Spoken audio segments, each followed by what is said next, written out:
El segundo tema que me han encargado es sobre demencias. ¿Ya? Es un tema bastante interesante,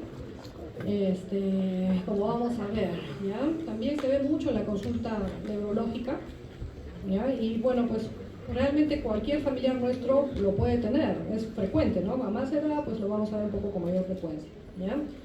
Pero como vamos a ver, algunos casos también puede ser un poco más tempranos. ¿Ya? Entonces vamos a ver lo que es deterioro cognitivo y demencia, un poquito lo básico, la semiología un poquito, después vamos a entrar a hablar sobre enfermedad de Alzheimer, demencia vascular, demencia frontotemporal. ¿Ya? Entonces, deterioro cognitivo y demencia, algunas cosas básicas que recordar. Memoria va a ser la capacidad de capturar información que se presenta externa o internamente. Luego, ¿qué pasa? La almacenamos, ¿no? ¿Y qué más? Podemos evocarla o reconstruirla. Esa es la memoria, ¿no? Está dentro de las funciones superiores o cognitivas. Olvidos, cesación involuntaria de la memoria, que ya se tenía, ¿no? Muy frecuente en la consulta, como les he mencionado. Entonces, no es igual demencia que deterioro cognitivo, ¿ya? Demencia, el paciente ya no está funcional, ¿no es cierto? Demencia, va a haber un deterioro progresivo de la memoria, más compromiso de dos dominios cognitivos, puede ser la atención, el lenguaje, la praxis, funciones visoperceptivas, funciones ejecutivas, planeamiento, organización, abstracción, secuenciación y cognición social. ¿Ya? Deterioro cognitivo leve, el paciente está funcional, ¿no es cierto? No interfiere con sus actividades de vida diaria. ¿Okay? Acá vemos una imagen de una señora que se ha amarrado su hilito rojo, pero aún así no se acuerda. Aún así no se acuerda, ¿no? Está pensando, ¿para qué me amarré este hilito? ¿No? ¿Para qué me amarré este hilito? No se acuerda. Probablemente lo recuerde después. ¿Ya? Entonces acá también la anamnesis es muy importante. La información del familiar, sumamente importante. Hay pacientes que van a la consulta y, bueno, lo traemos porque se está olvidando. Y el caballero, ¿qué? No, yo no me olvido nada, ¿no? Niegan sus síntomas, ¿no? Muchas veces. Entonces, esta información del familiar o el cuidador va a ser muy importante. Determinar el nivel del deterioro funcional. ¿Ok? Hay escalas que podemos usar. Descartar las causas, si son reversibles o no. Es parte del screening que tenemos que hacer, de la evaluación del paciente. Si hay algo por ahí, de pronto metabólico, que está interrumpiendo con la función cognitiva, ¿no? El grado de instrucción también del paciente es importante, ¿no? La historia laboral. No va a ser lo mismo un médico, lamentablemente, que tenemos tantos años de estudio, que un hombre del campo, ¿no es cierto? No va a ser igual, ¿ok? Los años de estudio, de repente este paciente solamente tiene primaria, nada más. Y nosotros, ¿cuántos años? ¿No? Según, ¿no? Recientado, ¿no? Su especialidad. Y seguimos, ¿no? Entonces no va a ser igual. ¿Ok? Entonces eso es parte del basal o de la reserva cognitiva de un paciente, ¿no? Entonces es importante también que el familiar o cuidador o el paciente, a veces también el paciente se da cuenta y se preocupa, no me acuerdo, no me estoy acordando, que narren qué es lo que se olvida, ¿no? Por ejemplo, esta mujer, yo solía cocinaba todo, me sabía todas las recetas, ahora me cuesta, es más, dejo la cocina prendida y se me quema todo, ¿no? O como este caballero que ha trabajado años como taxista y ahora se ha desorientado, ¿no? en la calle, no sabe cómo volver, no sabe cómo ir a una dirección determinada, ¿no? Entonces que nos cuenten un poquito qué es lo que se olvidan. ¿Cómo es la evolución también, ¿no? ¿Cómo es la evolución? Crónico nos orienta un poco más neurodegenerativo, ¿no? Poco a poco, como el Alzheimer, la demencia frontotemporal, un poquito más prolongado. Agudo, por ejemplo, la enfermedad cerebrovascular, ¿no? Como vamos a ver también, ¿no? Demencias vasculares, muy asociadas al SB. Antecedentes familiares de demencia también son importantes, ya lo vamos a mencionar, ¿no? A veces me dice, mi mamá tiene Alzheimer, yo tendré, ya están preocupando, ¿no? Bueno, pues una salida fácil es decir, esperemos que tenga más genes de su papá, decimos, ¿no? Pero bueno, sí va a tener, ¿no? De todas maneras, ese riesgo, ¿no? Factores de riesgo cardiovascular, ¿no? De todas maneras, traumatismos, enfermedades metabólicas asociadas, diabetes, ¿no? Alzheimer se asocia mucho también.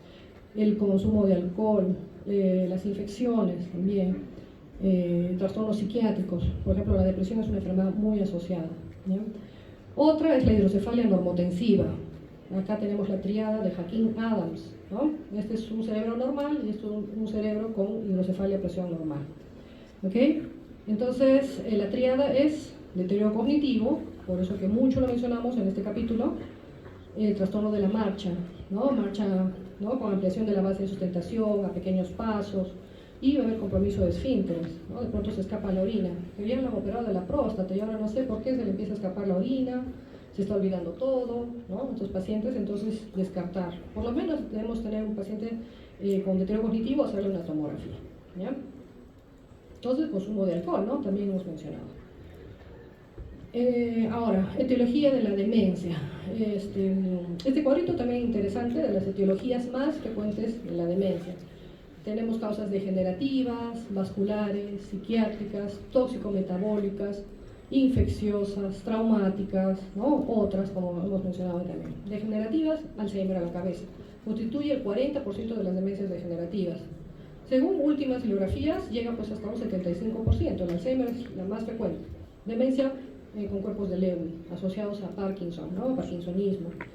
Demencia frontotemporal, la enfermedad de Parkinson se asocia también, pero en estadios ya avanzados, enfermedad de Huntington también, va a cursar con deterioro cognitivo y demencia, parálisis neuronuclear progresiva, o PSP que le decimos nosotros, asociado a Parkinsonismo, atrofia multisistémica, que también es un Parkinsonismo, degeneración córtico-basal, también es un tipo de demencia que no nos han pedido profundizar, pero se trata ahí, por ejemplo, es típico la mano alienígena, que es distinta que la mano ajena, que hemos visto hace un momento, ¿no? La mano alienígena pues se mueve y tiene como que vida propia, un poco raro de ver, pero sí algo más típico de esta degeneración córtico-basal. En los vasculares tenemos pues infartos múltiples, que es la segunda causa de demencia luego de la enfermedad de Alzheimer, la enfermedad de Binswanger, que es algo muy difuso, la enfermedad de pequeño vaso cerebral, luego vamos a ver algunas imágenes. En psiquiátricas, depresión, o sea que pues ahí los psiquiatras siempre nos dicen hay que tratar, ¿no? la depresión. Por ahí hay controversia, que fue primero, muchos pacientes que tienen Alzheimer, por ejemplo, tienen el antecedente de depresión. Algunos dicen que también la depresión es parte del cuadro del Alzheimer, ¿ya?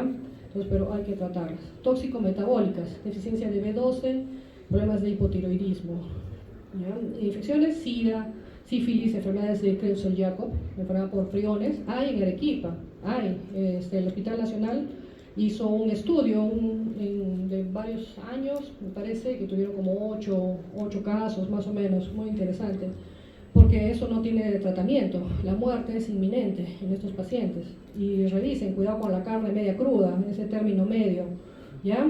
Entonces, preferible carne bien cocida, ¿ya chicos? Después, traumáticas. El hematoma subdural, ¿no? El hematoma subdural crónico puede ser una causa también de este deterioro cognitivo. Encefalopatía postraumática, pugilística le llaman, y otros deportes de contacto. No sé si vieron la película Concussion, ¿se acuerdan? Con Will Smith, ¿no? Muy buena, véanla, de jugadores de fútbol americano, ¿no? Que con la edad todos habían, o bueno, un gran número de ellos habían desarrollado deterioro cognitivo y demencia, ¿ya?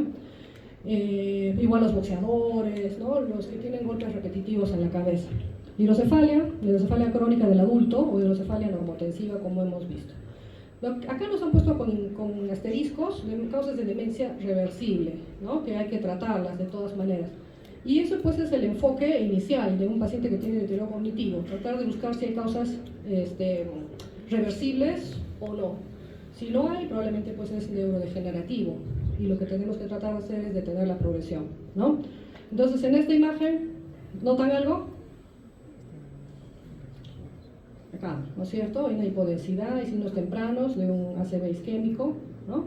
Borramiento de los surcos, algo más gris, toda esta zona, mala diferenciación sustancia gris, sustancia blanca, ¿ok? Pasadas 48 horas es más evidente y hay efecto de masa, un poquito de la línea media la está empujando, ¿no? Para un ladito, ¿ok? Entonces un ACV extenso de toda cerebral media. Acá, hematomas subdurales, ¿no? Bilaterales, medios subagudos, porque los agudos los vamos a ver así. Por acá hay como una reagudización, esas manchitas blancas están en parte del hematoma subdural, algo reagudizado, ¿ok? Entonces también hay que sospechar de deterioro cognitivo en hematoma subdural. ¿Ya? Entonces, rapidito, ¿qué herramientas para evaluación tenemos? Vamos a verlas y cuál es la finalidad.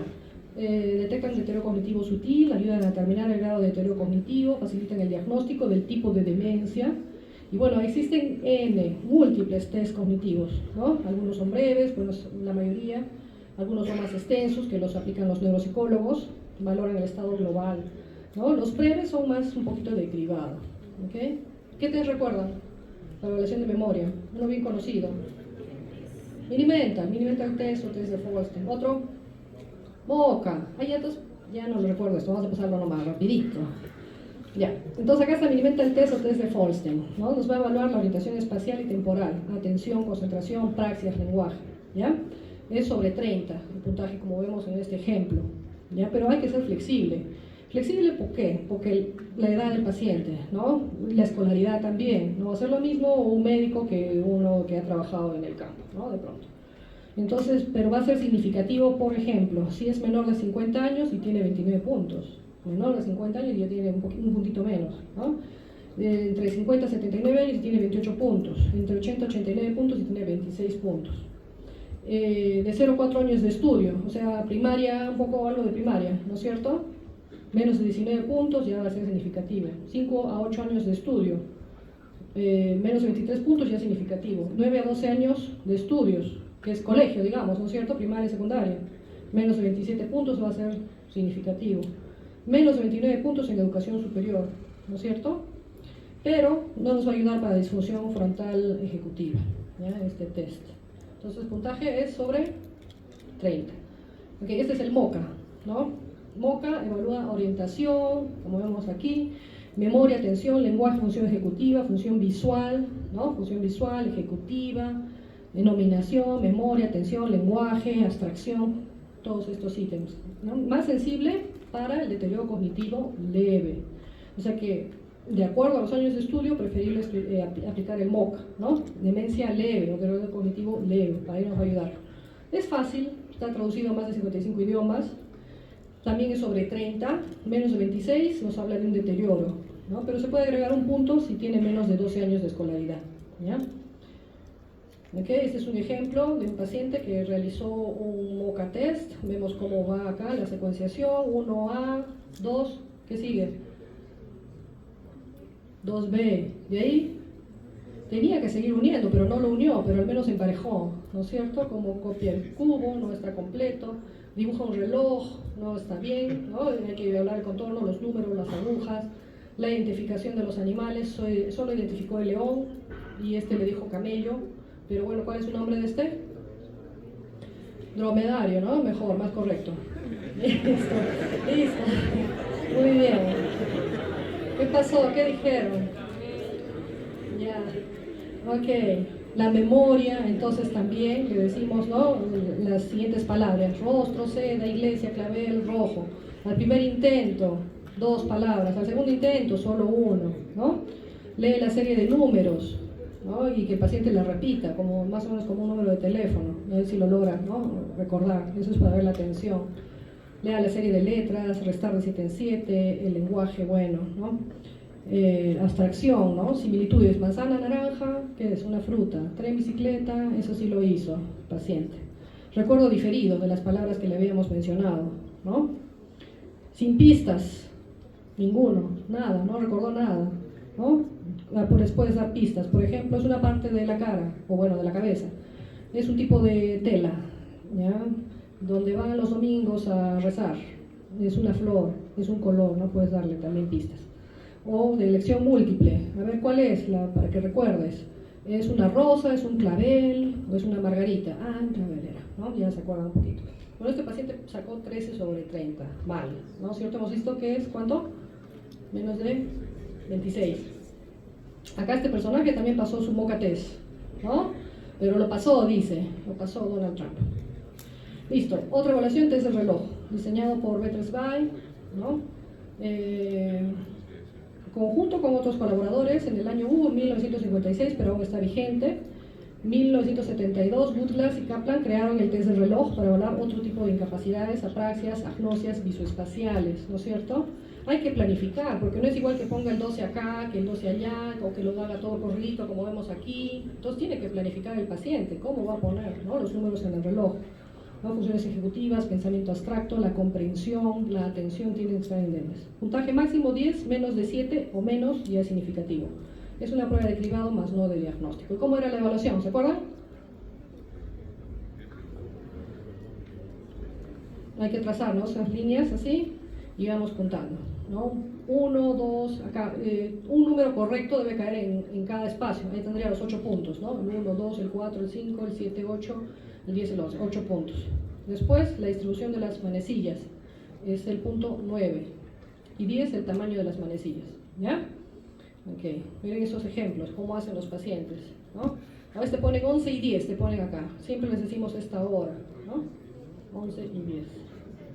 Otro evaluación, otro cuestionario es la evaluación de la función, ¿ya? Test de Pfeffer.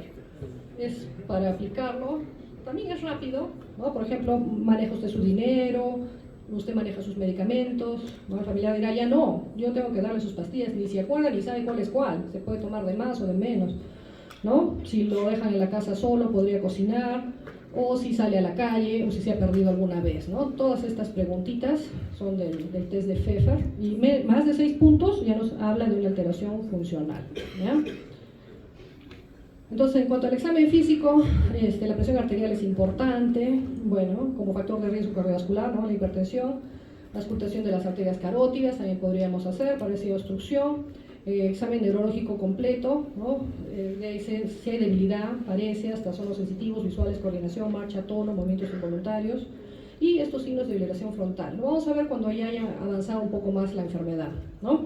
¿Cómo podemos encontrar? Limitación de la mirada vertical, ¿no? Limitación de la mirada vertical, ¿no? Voltee o eleve los ojos, supravación ocular, los ojos hacia arriba, pero no pueden hacerlo algunos pacientes. Más significado tiene cuando es hacia abajo, ¿ya? Okay. Después presencia de reflejos, como psiqueo, como los bebés, pero en una persona adulta, ¿no? Acerca su mano nomás, ay, me quiere dar un beso, dice el familiar, ¿no? Pero ya son reflejos, nada más, ¿no? Reflejo de psiqueo. Después, depresión también puede haber, no me suelta la mano, ¿no? Dicen, pero después su reflejo de depresión, ¿no? Puedes hacer la prueba y le dices, a ver, tú le rozas un poquito la palma del paciente, ¿no? Y el paciente te va a sujetar. Le tienes que decir incluso, no me sujetes, y le pasas la mano por la palma, y el paciente te va a sujetar, ¿no? Presencia de reflejos entonces de isqueo, de búsqueda, besuqueo, palmo mentoniano de marinesco, ¿ya?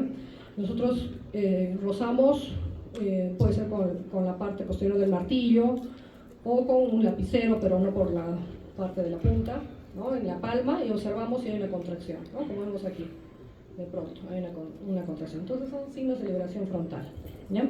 Exámenes complementarios que los vamos a ir mencionando también: hemograma completo, perfil hepático, tiroideo, HIV, sífilis, dosaje de vitamina B12, dosaje de vitamina D, también está de moda, ¿no? Las deficiencias de vitamina D, tanto que hemos estado en pandemia encerrados, ¿no? Hay full deficiencia de vitamina D.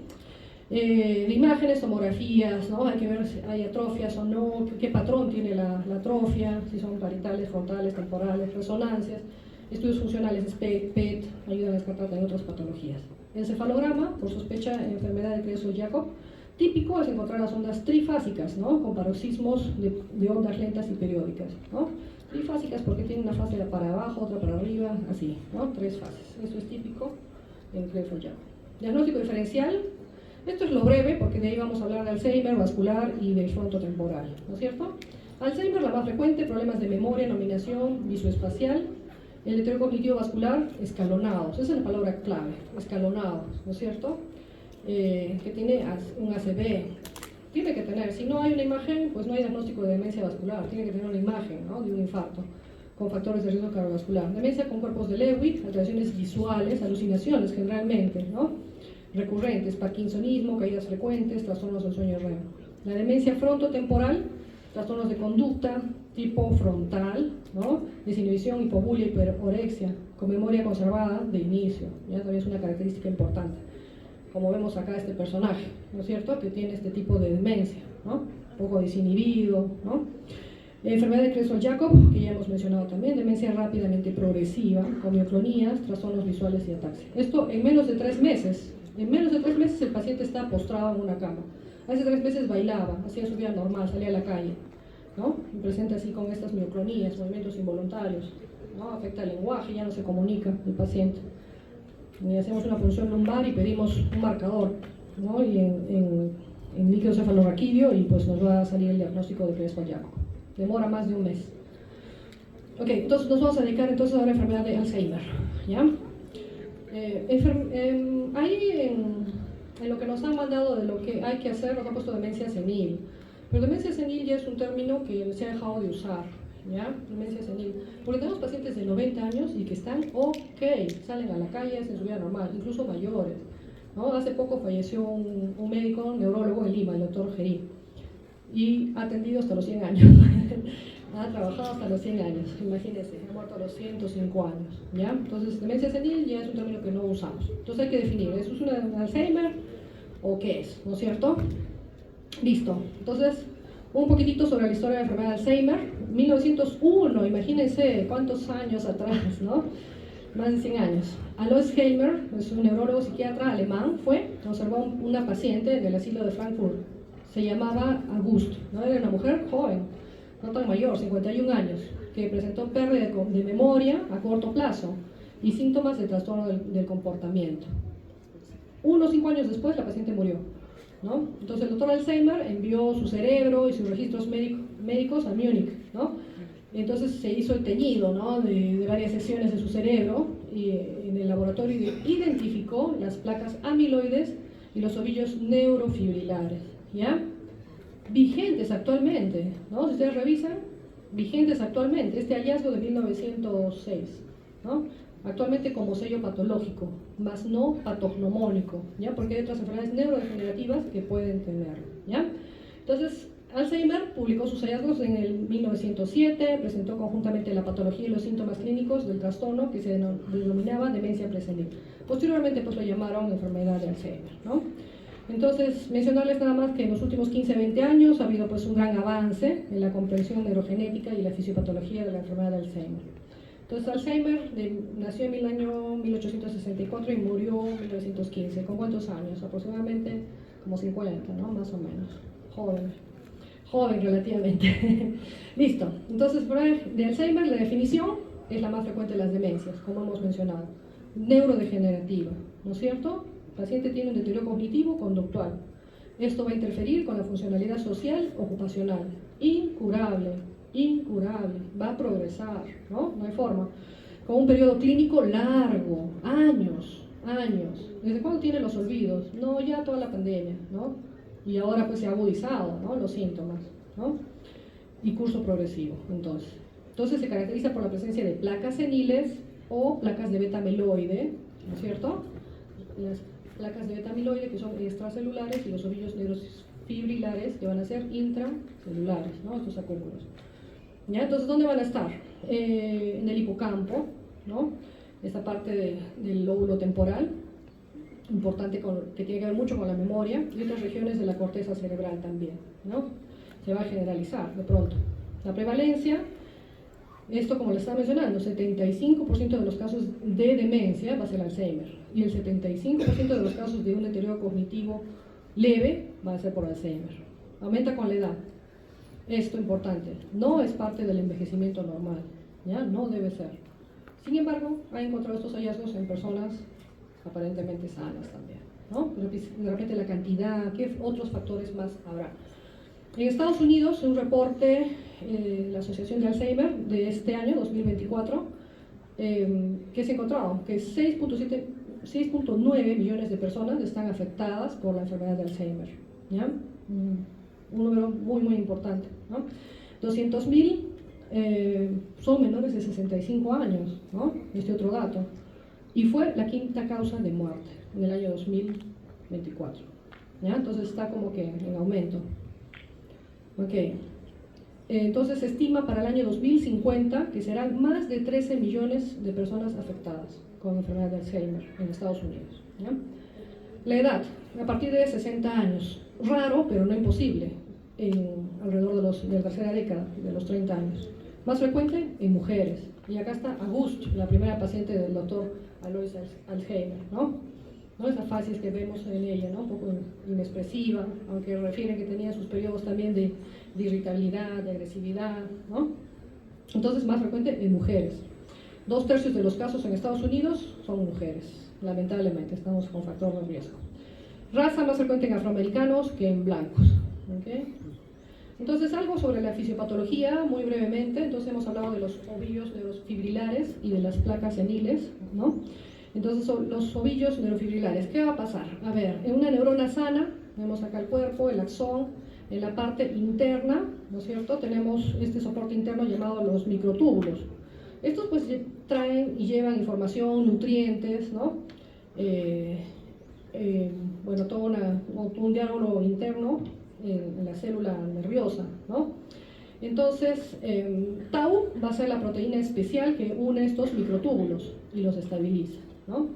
Ok, entonces si están bien estabilizados, pues hay un buen ingreso de nutrientes, ¿no? Esa comunicación interna que hay en la célula, en la neurona. Y en la neurona enferma, ¿qué va a ocurrir? Que tau va a cambiar, ¿no? Tau va a cambiar químicamente, ¿no? Se fosforilan, dicen, ¿no? Y entonces, ¿qué va a pasar? Va a empezar a haber una desintegración de los microtúbulos, ¿no? Y se va a empezar a juntar con otros, ¿no? Entonces, acá vamos a ver, las unidades de los microtúbulos se van a empezar a desintegrar, ¿no? Y entonces se van a formar estas marañas, ¿no? Por eso se llaman ovillos neurofibrilares, por eso se llaman así, ¿no? De proteínas tau. ¿Ok? Entonces eso va a llevar a que colapse la comunicación interna, la muerte de las células, ¿no es cierto? ¿Y cómo es la fisiopatología de la placa amiloide? Entonces, ¿qué son las placas amiloides? Son placas densas formadas por depósitos insolubles de proteína y material celular, ¿no? Pero ¿de dónde viene este beta amiloide? Pues viene de acá, de la proteína precursora, el APP, precursora del amiloide. Va a estar extracelular, pero tiene una comunicación, es parte de la membrana neuronal, ¿no? Una parte interna y una parte externa. Luego, pues, por algún motivo empieza a haber estas enzimas que la van a degradar, ¿no? Y van a separar el beta amiloide, ¿no? Que es lo que se va a ir acumulando, ¿ok? Puede ser de repente una mutación, ¿no? Una mutación ocurre y empieza a haber esta degradación. Este dato interesante, las placas se pueden acumular en el hipocampo desde la quinta década de vida, ¿no? Muchos años antes de que aparezcan de repente los síntomas. Otros datos en fisiopatología, en realidad es bastante extenso, pero se los voy a nombrar. Neurotransmisión colinérgica, ¿no? Si hay una deficiencia colinérgica, se va a asociar a la enfermedad de Alzheimer, ¿ya? Entonces, eso también, por ejemplo, tiene que ver con el tratamiento que vamos a dar más adelante también a estos pacientes. Y cuidado con medicamentos que son colinérgicos porque van a empeorar al paciente, ¿no es cierto? Por ejemplo, biperideno, amitriptilina, que lo usamos mucho. No debes darle a un paciente que tiene Alzheimer porque lo vas a empeorar, ¿ya? Estrés oxidativo, esto pues en todas las fisiopatologías creo que interviene, ¿no? De muchas patologías. Niveles altos de estrés oxidativo disminuyen la capacidad de síntesis proteica en regiones específicas del cerebro y llevan a apoptosis. También se ha visto que tiene que ver con reacciones inflamatorias y mecanismos inmunes, una microglía reactiva, ¿no? Y que se encuentran niveles altos de citoquinas en el suero y en las placas corticales y en las neuronas. Clustering, una proteína plasmática que se asocia a la atrofia de la corteza entorrinal y rápida progresión de la enfermedad. Presinilinas, el gen de la presinilina 1 y presinilina 2 del cromosoma 14 para la 1 y de la 2 para el cromosoma. Ya me han dicho 6 y 4, me han dicho. Ya fuimos. Ya, entonces chicos, ¿qué hacemos? Bueno, si no terminaremos pues Alzheimer, o bueno, los que puedan quedarse también, ¿no? ¿Sí? ¿Seguimos? ¿Avanzamos? Salvo que... ¿Ah? ¿Virtual? No. Ya, terminamos con Alzheimer, ya, porque falta vascular y demencia frontotemporal. ¿Ya? Ya vamos, chicos, vamos. Alzheimer terminaremos. Ya, entonces acá, presenilinas, que hemos estado mencionando, entonces después pérdida de estrógeno en las mujeres, ¿no? Mayor riesgo, ¿no? Se van a ver en mujeres posmenopáusicas, ¿no? Como disminución del factor de crecimiento del nervio y cerebro. La etiología, como hemos mencionado, causas genéticas y ambientales van a ser factores de riesgo, ¿no? Que desencadena una cascada de eventos fisiopatológicos. Factores de riesgo asociados: 1, edad avanzada, la historia familiar, ¿no? El genotipo ApoE, obesidad, resistencia a la insulina, las infecciones periodontales, ¿no? Cuidado esas infecciones en la boca, ¿no? Y la limpieza oral es importante. Borrelia, ¿no? Estos gérmenes. Depresión como un factor asociado a factores vasculares, dislipidemia, hipertensión arterial. Marcadores inflamatorios, también síndrome de Down, ¿no? Muy asociado a trisomía 21, injuria traumática cerebral que ya hemos mencionado. Protectores, nivel educativo, ¿no? Nivel educativo es protector. Uso de AINES, ¿no? Es interesante. Pacientes que usan que tienen artritis reumatoide, de repente que reciben muchos AINES, como que no tienen tanto enfermedad de Alzheimer. Causas genéticas, la mayoría de los casos son esporádicos, gracias a Dios, pero existe la forma familiar. Autosómica dominante en 5% de los casos, ¿no? Y que se asocia a enfermedad Alzheimer de inicio temprano. Formas familiares de inicio tardío son el 15 al 25% de los casos. En familiares incluso de tercer grado, ¿ya? Entonces hay que preguntar si hay algún antecedente por ahí, no solo los papás, sino un poquito más preguntar. Mutaciones genéticas que producen enfermedad autosómica dominante temprana. Del gen de la APP, en el cromosoma 21, ¿no? Presenilina 1 y 2, como hemos mencionado. Gen de la APOE en el cromosoma 19. Se asocia a la forma tardía autosómica dominante con 3 alelos, APOE2, APOE3 y el APOE4. Este último de mayor riesgo, aunque no asegura el diagnóstico. Por eso que no hay estudios, no recomiendan, ¿no?, hacer el dosaje de estos o estas pruebas genéticas tampoco. Entonces el examen físico debe ser completo, el examen neurológico bien detallado. Hay que hacer una buena evaluación mental, descartar comorbilidades asociadas, como cuál, que hay un Parkinson asociado, un ACV, ¿no?, un paciente hemipléjico con una hemiparesia asociada, ¿no? Evaluar atención, concentración, ¿no?, la memoria reciente y remota, lenguaje, praxis, función ejecutiva, función visoespacial. Entonces, ¿qué aplicamos? Mini-Mental Test, que ya lo hemos visto, el MoCA, Pfeffer, hay otro que menciona también, el St. Louis University Mental Status. Estadios. Tenemos enfermedad preclínica, leve, moderada y severa, ¿no? Preclínica se observa completamente normal en el examen físico y mental, ¿no? Regiones específicas van a estar afectadas décadas antes del inicio de los síntomas, ¿no?, como la corteza entorrinal y el hipocampo, ¿no?, del lóbulo temporal. La corteza cerebral va a estar ok, no está normal. Enfermedad leve, pacientes con pérdida de memoria, ya empiezan a quejarse, ¿no?, de esta molestia. Pacientes van a tener confusión en localización de lugares familiares, ¿no? Se desorientan un poco, ¿no? Tareas diarias le van a tomar más tiempo. Problemas para manejar el dinero, ¿no?, para sacar las cuentas, para dar un vuelto, ¿no?, con monedas y billetes. El juicio empieza a estar comprometido, toman malas decisiones. Hay pérdida de la espontaneidad e iniciativa, cambios en la personalidad, va a haber aumento de la ansiedad. Moderado. Se incrementa la pérdida de memoria y confusión, capacidad de atención se va a cortar. Y la atención es muy importante, ¿no? Si no me prestan atención ahora, entonces ya no van a poder recordar algo más. Así es que presten atención. Entonces en esos pacientes la atención se va a cortar. Problemas para reconocer amigos y miembros de la familia, ¿no?, como vemos aquí. Dificultad para organizar pensamientos y pensar lógicamente. Este estadio yo creo que es el más peligroso, ¿no? Ya no reconoce al familiar, hay riñas, ¿no? Agresividad puede haber también en estos pacientes, ¿no? Delirios, ¿no? Sospechas a veces de robos, que me quieren hacer daño, no encuentran sus cosas y ya están pensando que alguien se las ha robado, ¿no?, en estos pacientes. Pérdida del control de los impulsos, ¿no? Problemas perceptuales motoras, como problemas para levantarse en una silla o poner la mesa, ¿no? Severo, ya no reconocen a la familia, a sus seres queridos, van a estar ya postrados, como vemos acá en la imagen, y hay una atrofia marcada a nivel cerebral. Los ventrículos se van a ver dilatados, pero no es una hidrocefalia, sino una ventrículomegalia asociada a la atrofia cerebral. Tienen pérdida de peso, convulsiones, puede haber infecciones en la piel, ya no pueden ni deglutir, ¿no? Emiten sonidos como gemidos o gruñidos, ya no se van a comunicar, aumenta el sueño, tienen que usar su pañal porque ya no hay control de vejiga ni intestino, o sea, totalmente dependientes y postrados, ¿no es cierto? Y pues la muerte va a ser inminente. ¿Y con qué? Con lo más frecuente, neumonía aspirativa, ¿no?, en estos pacientitos. Criterios diagnósticos de la enfermedad de Alzheimer. Bueno, chicos, tenemos acá son 2 series de criterios que se han revisado, ¿no?, para la National Institute on Aging y el Alzheimer Association, y los manual del DSM-5, que ustedes conocen también.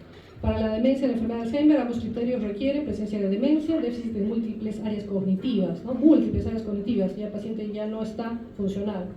Inicio y progresión graduales, ¿no?, descartar otras causas. Para el deterioro cognitivo, no hablamos acá de demencia, entonces presencia de deterioro cognitivo leve, déficit de una o más áreas cognitivas, pero no dice varias, ¿no es cierto? A veces solamente la memoria puede estar tomada. De inicio y progresión graduales y descartar otras causas. Exámenes de laboratorio, diagnóstico de cribado como dosaje de vitamina B12, D, que hemos estado mencionando, electrolitos también es importante, perfil hepático también, ¿no es cierto? Alguna vez me hago un paciente con deterioro cognitivo y sorpresa llega a su perfil hepático alterado, está haciendo una encefalopatía hepática, ¿ya? ¿Ok? Electrolitos también son importantes, el hipotiroidismo asociado, ¿no? La B12. En LSR se podría hacer niveles de tau y tau fosforilada, que podemos encontrarlos altos, y el amiloide incluso podría estar, se dice, disminuido, pero debe ser solo para investigación, ¿no? Pero en algunos casos seleccionados nos pueden ayudar a descartar una neuroinfección o también como parte de la evaluación de un paciente con hidrocefalia a presión normal. Estudios de neuroimagen, aunque no puede afirmarse o descartarse la enfermedad por un patrón de atrofia o la ausencia de esta, ayuda a descartar otras causas. Se puede encontrar atrofia de ambos hipocampos, los lóbulos temporales anterior y los lóbulos parietales, ¿ya? Estudios de imagen funcional, fluorodesoxiglucosa, en los estudios PET son funcionales, hay que ver el metabolismo, si hay hipometabolismo o no, con tecnesio 99 en SPECT y PET, o PET amiloide también.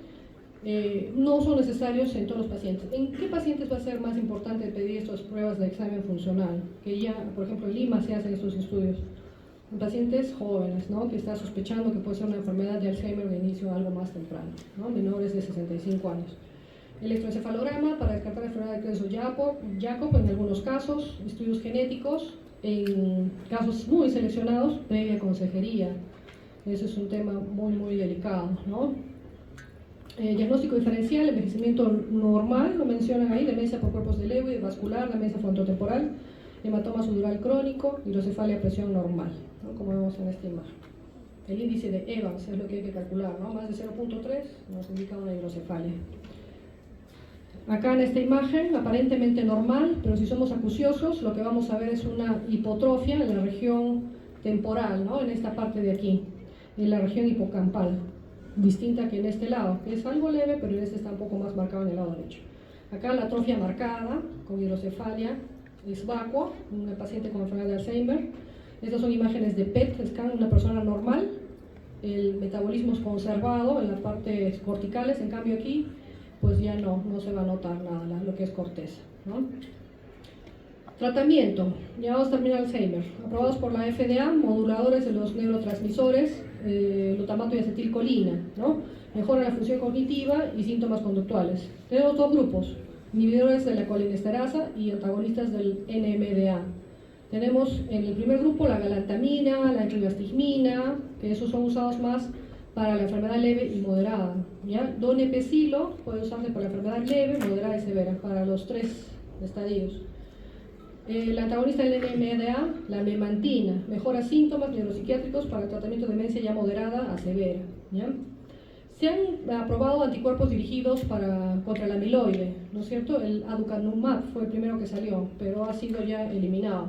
Tenemos ahora donanemab, lecanemab, que son modificadores, se supone, de la enfermedad, pero de altísimo costo. En nuestro medio no los tenemos. Los síntomas psiquiátricos y conductuales también deben de tratarse. Podemos usar los SIRS, inhibidores de la recaptación, ¿no? Selectiva de serotonina, antipsicóticos atípicos, también ansiolíticos y anticonvulsivantes se pueden usar. Acá en la imagen les he puesto como que un más, porque puedes asociar, ¿ya? Puedes asociar en enfermedades moderadas a severas un inhibidor de la colinesterasa y un antagonista de la NMDA como la memantina. Se puede asociar, ¿ya? Y siempre tratamos de llegar a dosis máximas, ¿ya? Para tratar esta enfermedad y tratar de detener la progresión lo más que se pueda y mantener el paciente funcional, ¿no? La prevención, pues no se han comprobado exactamente medidas para prevenir la enfermedad de Alzheimer. Estudios epidemiológicos sugieren que estilos de vida saludables pueden reducir el riesgo de desarrollar la enfermedad. Y bueno, son protectores los que ustedes ya saben, ¿no? Actividad física, mental, continua, ¿no? Realizar los pupiletras, los crucigramas, todo eso. El ejercicio físico, el fitness cardiorrespiratorio también es muy importante. Y pues cambiar a un estilo de dieta mediterránea, ¿no?